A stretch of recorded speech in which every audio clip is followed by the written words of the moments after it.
Thanks. Well, I'll flip to the title slide.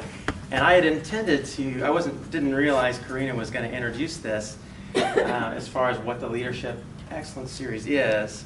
But since she's done that pretty well, I just want to talk about the actual talk. And what happened when I first learned about Leadership and Excellence Series, we had a series of talks to choose from. I was in the officers, I was a treasurer for the club, and they were trying to get the different officers to give these talks, like over lunch, and so I chose this one, Service and Leadership, because it reminded me of some things that I had heard, and when I was working.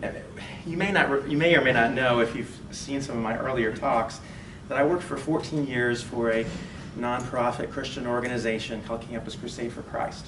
And during that time, I had some leadership training.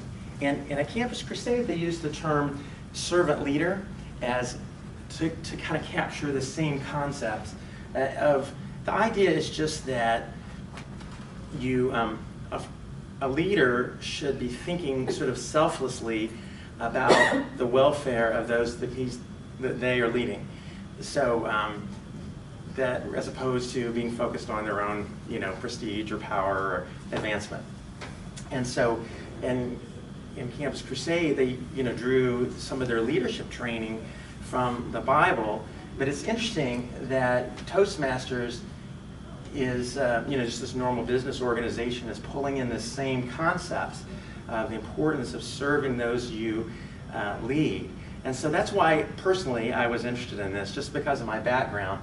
And I know one good Bible verse that we used in Campus Crusade to talk about leadership was Jesus in Matthew 20:28 talked about that he did not come to be served, but to serve. Not to collect a bunch of servants who would exalt him, but to serve them. And I think that is that is really the principle behind this Toastmasters leadership training presentation. And the other thing is, I think Karina introduced it pretty well, that they provide you with this PowerPoint slide and slides, several, and this sort of outline of what you could talk about. But they encourage you to personalize it. So I thought about, okay, how can I make this more interesting? I could just read each bullet point and say, what does providing a clear direction mean? Well, you could read that, probably figure that out.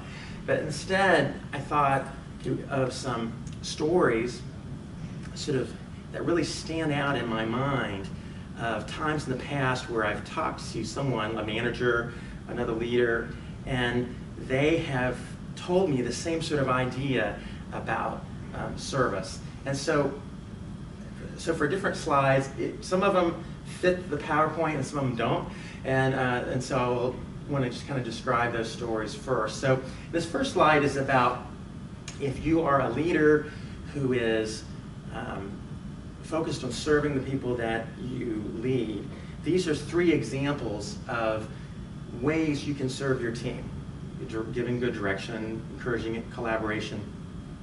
I was thinking of my first example of a time when I worked with Campus Crusade. I was there for 14 years. I worked in IT, started out on the mainframe, did database work on the mainframe, and then on Oracle.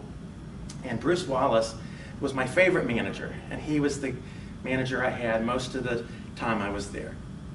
And I don't know why, and he's a great guy, by the way, long time staff person there. And for some reason, we had this conversation about leadership. And I was there 14 years. I don't know how many conversations I had with Bruce, but this one, maybe 5-minute conversation really sticks out in my mind, sort of as a bright, how many things do I really remember? And I can't remember what I ate last night for dinner, but I remember Bruce talking about leadership, and he was saying that everything he studied about leadership tells him really there's 2 different things he has to do. One, if you have someone who's not really doing the job, there's cases for discipline and things like that, which is not really what I'm talking about here. But for everybody else, the people that are working for you that are really trying to do the work and are working hard, the goal he's thought of a manager is to give them everything they need in order to succeed, to take out roadblocks, to resource them in every way. And so that was the first example I thought of when I looked at this talk, of the notion of a leader serving those that was under them. And so it doesn't necessarily go with any of these points. So the next slide is talking about a person leading a team in particular, and different things that a team leader could do to help, support their team, and really, I think, to respect the people on the team, and these different things fall into that category. So when I thought about doing this talk, the first one of these that I wanted to talk about was this fourth one, tolerate mistakes. I'm not going to go into the others. And it's the idea that a manager would allow you to make a mistake without being so afraid of some terrible consequence, and because you could learn through it. And there's this really poignant memory I have that goes along with this concept. And I work in database work, and one of the things I like to do is go to these technical conferences. Oracle has these conferences you can go to every year, and they try to, we have these nerdy computer guys, right, and gals, and they try to get them to talk to each other somehow, so they got us together in this round table with different topics on it, and they called them the birds of a feather lunch.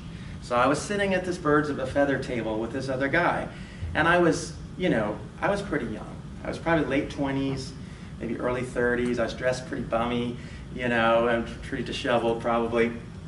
And on the table next to me is this guy that looks really, looks the part of more of a leader, manager type. His button-down shirt, nicely dressed, nicely groomed, a little graying, looks very mature. And so he and I were sitting there, and he asked me, how's it going? He's trying to strike up a conversation. And so I said, well, I make a lot of mistakes. I was kind of embarrassed because, things happen. And so I'll never forget what he said, though. He said, sort of in this sort of gruff way, well, if you're not making mistakes, you're not doing anything. And his whole point is that, you have to, if you're going to make changes, sometimes things are going to fail, even if you do appropriate diligence. And so that's really true in my type of work. I'm sure it must be true outside of IT as well, that as you do things, there are opportunities for things to go wrong. and really, I feel like in the database realm, if you never crash a production system, if you don't bring down e-com or payroll every once in a while, you're really not a qualified database administrator. So that's kind of my idea about tolerating mistakes. And the next example I had was from, this next point was from US Foods.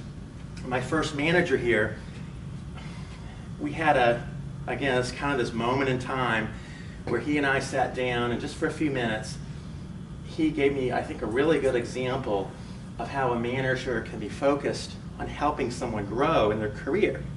The person I had in mind was John Brewer. Some of you may know John.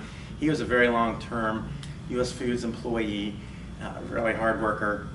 I worked with him when I was in Greenville, South Carolina, for 5 years.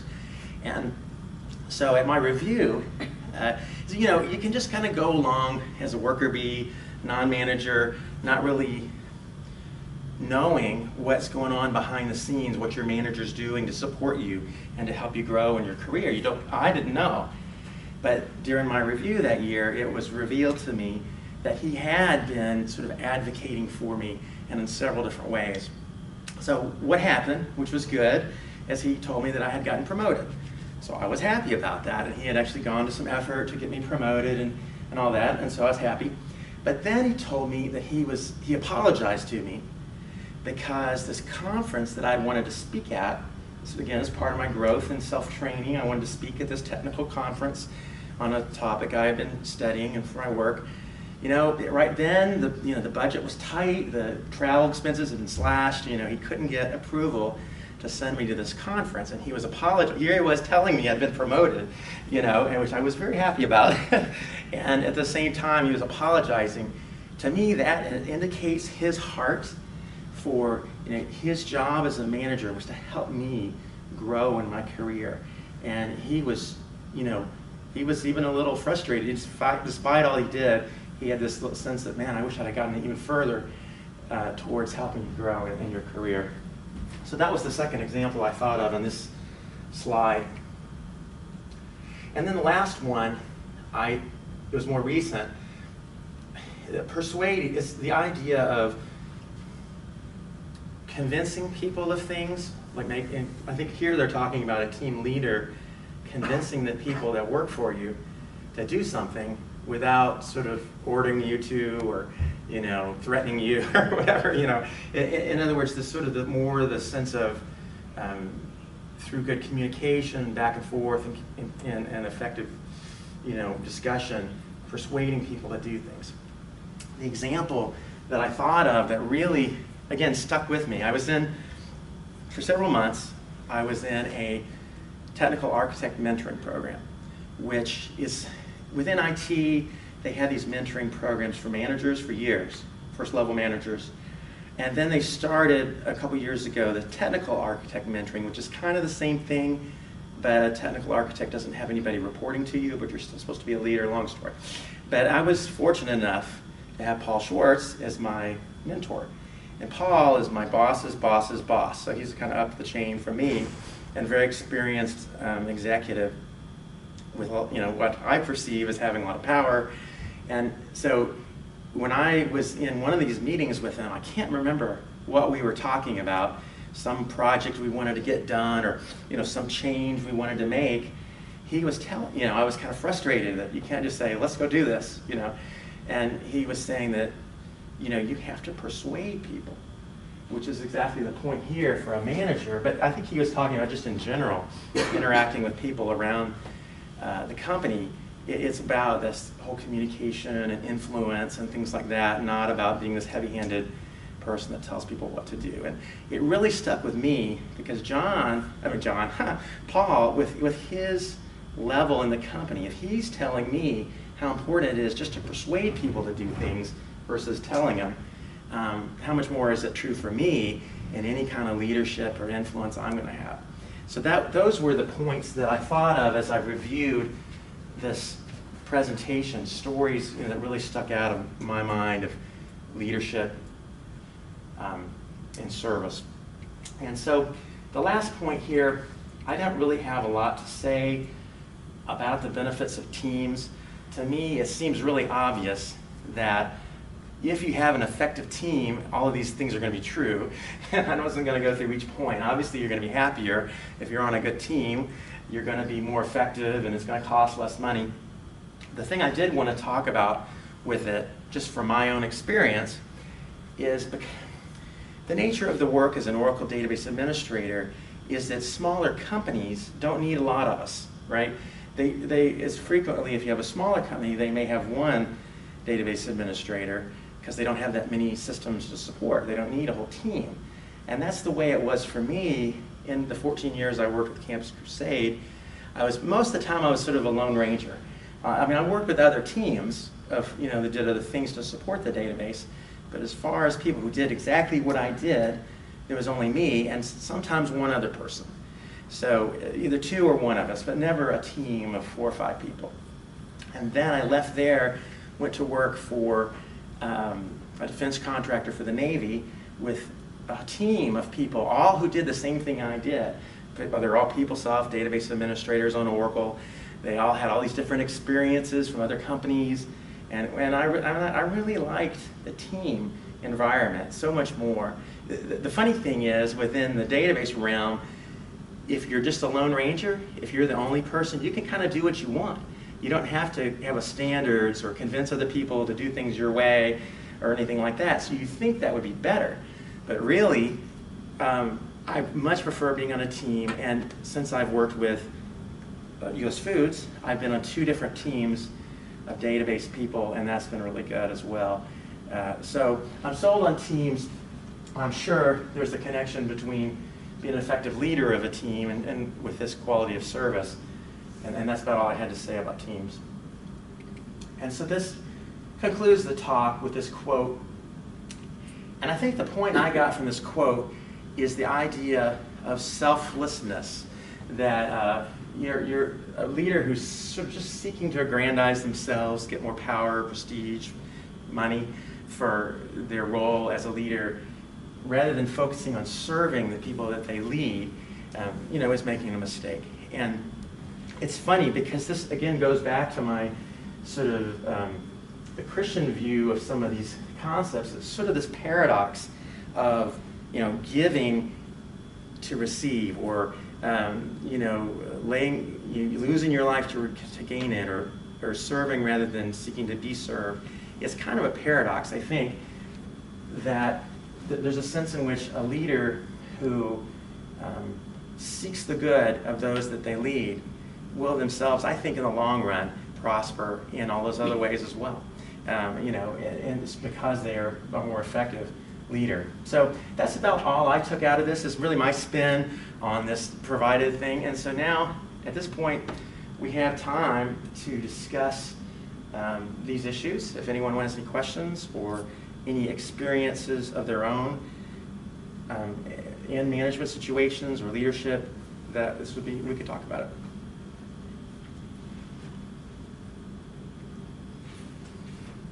Sure. I'll ask a question. In your experience, have you ever had issues with the team being stuck because they couldn't reach consensus to move on, and how do you maneuver that? Yeah, it's a good question. Maybe someone else has a better answer than I do. I don't necessarily know the answer. I think it's funny you should say that, because it happens a lot, and there's not always an easy solution. I guess at some point the manager has to be the tiebreaker. That's what I was going to ask, if the manager then has to assert their positional authority. I have a situation right now where essentially that's the situation. And so my managers had to say, okay, we've got 3 different people on our team. We all have 3 different views of how to solve this one problem. You're going to be in charge of it. But even so, I'm thinking, okay, just because Gail said I'm in charge of it doesn't mean, it goes back to the persuade thing. I think I'm going to have to talk to my co-workers and try to convince them that the way I want to do things is really the right way, or to take into consideration their feedback. Paul, we're doing the question and answer now on the doc, so that's fine. I told Paul I was going to be here, and my other supervisors. So yeah, so we're doing question and answer on the concepts of a leader being focusing on serving those that are under them, rather than focusing on more selfishly on their own agenda and goals. And we'd gone over, I think, kind of the main slide here is some of the goals of a team leader, and I'd given some examples of people I had worked with over the years that showed these last 3 things. That was kind of the main point of my talk. So now it's an opportunity for people who want to discuss this or ask questions or give their own experiences. This would be a good time.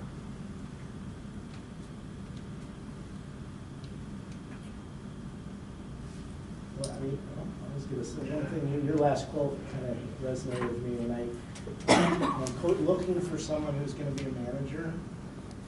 You asked the question about why they want to be a manager, and I think it says a lot if it's all about, I can make the decisions, I'm in control, those kinds of things, versus I can help someone, I get excited to see someone advance their career. It's about, wow, I really enjoy helping others. Yeah. You talk about being in service. I think, I say it's what makes someone tick.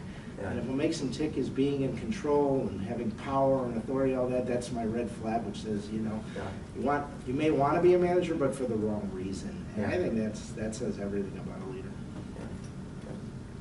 Yeah, we had a question that I think Jerry brought up, the idea of what happens if we're in a team and the team can't come to consensus on something, and you don't want to be the dictator and just say this is the way we're going to do it.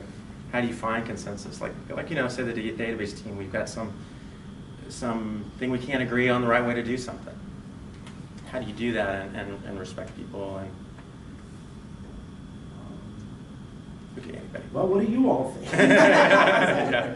No, I mean, I think, yeah, that's a hard question. I think it depends on the situation. I think you really want to influence and get the group to come to a decision. Yeah. So I think you've got to try and look for where there's compromise, or all right, Yeah. we've got to make a decision here. So what's the can we agree on the criteria we're using? It's Yeah. funny, we have a situation like that right now. We have a risk. Vulnerability comes out. These things come out all the time. Oh my God, the systems are going to all shut down because of this new security thing that some 12-year-old found a vulnerability in the system, right? And we have to stop everything we're doing and patch 1,000 systems. The security team says you got to do this.